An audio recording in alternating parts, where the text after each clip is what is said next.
नमस्कार, मैं हूं रविंद्र जैन और आप देखना शुरू कर चुके हैं सबकी खबर।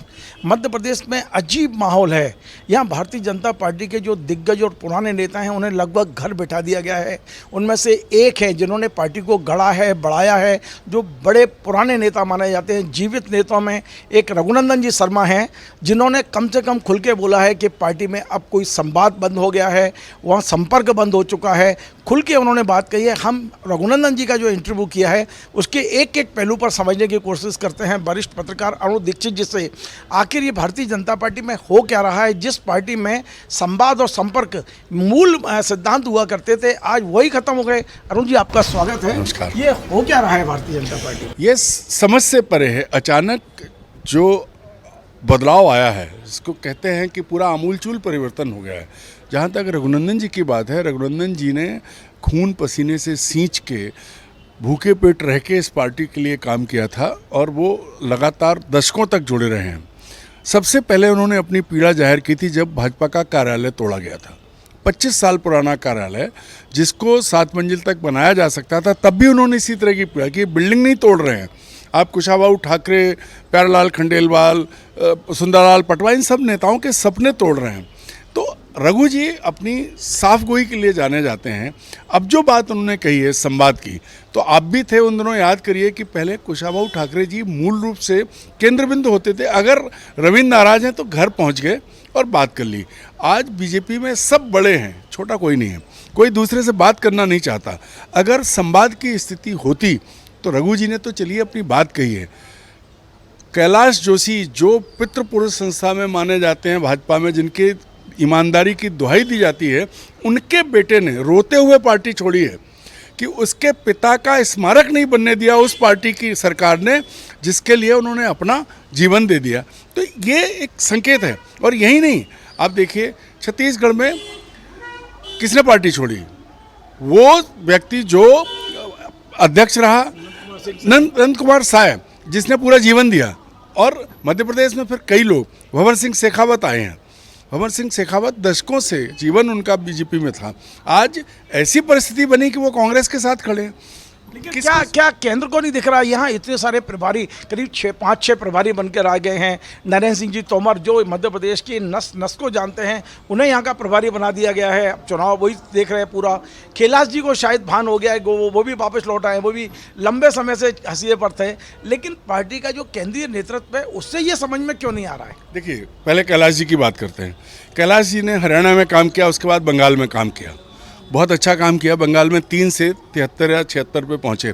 उसके बाद कैलाश जी कहाँ गए, कौन से गड्ढे में पड़े थे, अब दिखे हैं।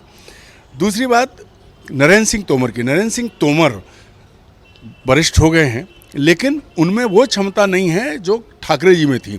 आज सबसे ज़्यादा कष्ट बीजेपी के नेताओं को ये है कि उनके बीच संपर्क और संवाद की स्थिति खत्म हुई है कि कोई कड़ी नहीं बन पा रहा है। कोई ऐसा नेता नहीं है जो दूसरे नेता से बात कर ले या सबको इकट्ठा कर ले, क्योंकि सबके ईगो बढ़ गए हैं। वजह यह है कि छोटे और कम वजन के, मैं शब्द का इस्तेमाल कर रहा हूँ, हल्के नेताओं को ऊपर लाया गया। और जो इसके लिए वैसा शब्द है उसको मैं नहीं बोलूँगा कि हल्का आदमी जब ऊपर जाता है तो अपने से भारी या दूसरे को सम्मान देना भूल जाता है। आज बीजेपी की लीडरशिप की यही स्थिति है कि वो अपने पुराने, अपने बुजुर्ग नेताओं को सम्मान देना भूल गई है, उनका ख्याल करना भूल गई है। इस वजह से रघु जी जैसे नेता दुखी हैं और क्षुब्ध हैं। लेकिन इसका कोई विकल्प दिख रहा है क्या? इसका कोई ऐसा लग रहा है कि कुछ सुधार होगा या भारतीय जनता पार्टी एक बड़ा नुकसान सहने के बाद उसकी नींद खुलेगी? देखिए, केंद्रीय नेतृत्व तो आज जिस स्थिति में है उससे तो नहीं लग रहा है। केंद्रीय नेतृत्व 2 व्यक्तियों के हाथ में है, उनका नाम लेने की जरूरत नहीं, सब जानते हैं।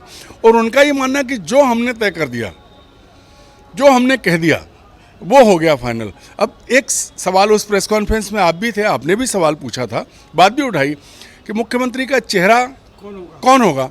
उस पर जिस तरह से अमित शाह जी ने जवाब दिया था, वो घमंड, वो गुरूर मीडिया के सामने, मीडिया को कुछ नहीं समझना।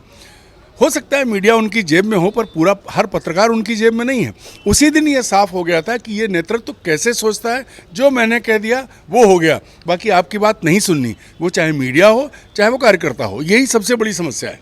अरुण जी, एक बात और है, जैसे केवल अकेले रघुनंदन जी नहीं हैं, बाबर सिंह अकेले नहीं हैं। यदि हम बात करें, एक लंबी श्रृंखला है, उमा भारती जी दुखी बैठी हुई हैं, विक्रम वर्मा जो प्रदेश अध्यक्ष रहे, नेता प्रतिपक्ष रहे, डॉक्टर गौरी शंकर सेजवार को कोई पूछ नहीं रहा है, अब अनूप मिश्रा है, हिम्मत कोठारी, एक लंबी श्रृंखला है। तो इन लोगों से बात करने में भी क्या दिक्कत है? ये बस यही चाहते हैं कि एक सम्मान मिले, संवाद हो, बात हो, इसके अलावा तो इनको अब पद की चिंता तो है नहीं इनको। नहीं, इसमें सबसे बड़ी समस्या क्या है, आपने जितने नाम लिए आज जो शीर्ष पर हैं बीजेपी में, चाहे वो मुख्यमंत्री हो चाहे प्रदेश अध्यक्ष हो, इन सबसे छोटे हैं, इनके बहुत बाद में आए हैं। तो दरअसल ये जो छोटे जब बड़े हुए हैं तो ये इतने बड़े हो गए हैं कि अपने पिता के भी चरण स्पर्श करने में इनको तकलीफ आ रही है, ऐसा महसूस हो रहा है। विनम्रता चाहिए। अगर युवा को आगे लाके पार्टी ने एक नया प्रयोग करने की कोशिश की तो युवा को अपने पिता को नहीं भूलना चाहिए। और वर्तमान नेतृत्व, चाहे वो केंद्र में हो चाहे वो राज्यों में हो, वो अपने पुरखों को, अपने पिता, अपने बड़ों को भूल गए हैं। अरुण जी, लेकिन शिवराज जी तो ऐसे नहीं थे। मैं शिवराज जी को पिछले 35-40 साल से लगातार जानता हूँ। उनकी विनम्रता, उनकी मेहनत, उनका मिलनसारिता, शिवराज जी जो अभी दिख रहा है, ये शिवराज जी वो शिवराज नहीं है जिनको हम और आप जानते थे। नहीं, ये तो हम कह रहे हैं ना, चाहे ये पूरी टीम, शिवराज जी, नरेंद्र तोमर, कैलाश विजयवर्गीय, अब अनूप नहीं है इसमें, इनको भूपेंद्र सिंह को लीजिए, अजय बिश्नोई को लीजिए, जयंत मलैया जी को लीजिए, ये सब अच्छे लोग थे। लेकिन वही है, प्रभुता पाए काहे मद नहीं। चौथी पारी देश में शिवराज सिंह जी ने जो सबसे लंबे समय तक मुख्यमंत्री रहने का रिकॉर्ड बनाया है, उसके बाद वो एक चीज़ खो गए हैं, वो जो उनकी विनम्रता, वो उनका वो स्वभाव, उस स्वभाव के साथ साथ उसमें चालाकी जुड़ गई है। अब जब चालाकी जुड़ जाती है तो विनम्रता अपने आप कमज़ोर हो जाती है। दो छोटे छोटे सवाल हैं मेरे। एक ये है, मतलब पहला सवाल ये है कि ज्योतिरादित्य सिंधिया आज आपको कहाँ खड़े नजर आ रहे हैं मध्य प्रदेश की पूरी पॉलिटिक्स में? जो हालात बन गए हैं, क्योंकि बहुत से नेता ये आरोप लगा के जा रहे हैं कि हम सिंधिया जी के कारण से जा रहे हैं, तो आपको आज मध्य प्रदेश की राजनीति में सिंधिया जी कहाँ खड़े नजर आ रहे हैं? इसमें मैं अपनी तरफ से नहीं कहूँगा। ये बात 20 अगस्त को जब ग्वालियर में सम्मेलन हुआ था, वहाँ माननीय गृह मंत्री अमित शाह आए थे। उन्होंने पार्टी कार्यकर्ताओं के बीच में कहा था कि अब महाराज हमारे साथ हैं, वो हमारी पिच पर खेलेंगे। हम चाहे उनसे बैटिंग करवाएं, हम उनसे बॉलिंग करवाएं, हम फील्डिंग कराएं, या हम उन्हें 12वां खिलाड़ी बना दें। तो हमको लगता है कि सिंधिया जी बीजेपी में 12वां खिलाड़ी बन गए हैं। उनको तभी बुलाया जाता है जब कोई ज़रूरत होती है, चेहरा दिखाना होता है। इसलिए उनकी बहुत ख़राब स्थिति है। राजनीतिक रूप से जितने ताकतवर वो कांग्रेस में थे, पद भले ही हो उनके पास, मंत्री भले ही हों, लेकिन ज़मीनी तौर पर आज वो बहुत कमज़ोर नेता है। एक आखिरी सवाल, जो हालात इस समय बीजेपी में हैं, उसका अंत यानी कि परिणाम क्या देख रहे हैं आप? देखिए, जब चीज़ें बिखरती हैं, अगर कोई घर कमज़ोर होता है फिर वो टूट के ही बनता है, उसमें मरम्मत नहीं होती। और बीजेपी जैसे यहाँ का कार्यालय तोड़ा गया बड़ा बनाने के लिए, जब तक संगठन नहीं टूटेगा, ये संगठन रीस्ट्रक्चर नहीं होगा, लोग बदलेंगे नहीं, इनकी सोच नहीं बदलेगी, तब तक बीजेपी सत्ता में तो रह सकती है। बहुत बड़ी बात कह रहे हैं, भारतीय जनता पार्टी और टूट ये संभव नहीं है। कांग्रेस में हो सकती है, पर भारतीय जनता पार्टी रीस्ट्रक्चरिंग की बात करें, जैसे घर तोड़ के दोबारा बनाते हैं, रीस्ट्रक्चरिंग होगी। अगर पार्टी का नेतृत्व उसका करेगा कौन, ये तो मैं नहीं बता सकता, ये तो नेतृत्व ही तय करेगा। हो सकता है जब घर टूटने लगे, छत टपकने लगे, खंबा गिरने लगे, तो सद्बुद्धि आए और मिलकर लोग ठीक करें। अब ये बात तो मानते हैं कि भारतीय जनता पार्टी के मौजूदा हालत से जो पुराना कार्यकर्ता है, बड़ा हताश, निराश, दुखी, और ये कहना ये एक पीड़ा से भरा हुआ लग रहा है इस समय। मैं अक्सर गांव खेड़े में घूमता रहता हूं, भोपाल के आसपास 100-150 किलोमीटर में। आमतौर पर अब एक ही चीज़ कहूँगा, बीजेपी का कार्यकर्ता अब अपने नेताओं के चेहरे नहीं देखना चाहता है, बोर हो गया, चेहरे नहीं देखना चाहता है।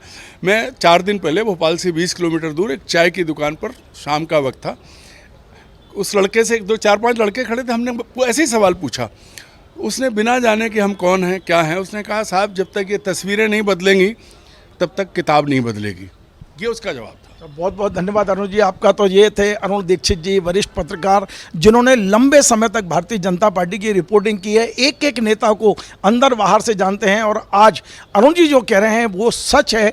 भारतीय जनता पार्टी के नेता यदि इसको समझने को तैयार हों, आपको हमारा ये कार्यक्रम पसंद आए, आप इसे शेयर करें, लाइक करें, कमेंट करें, और आपसे बार बार निवेदन है हमारे इस चैनल को सब्सक्राइब अवश्य करें। धन्यवाद।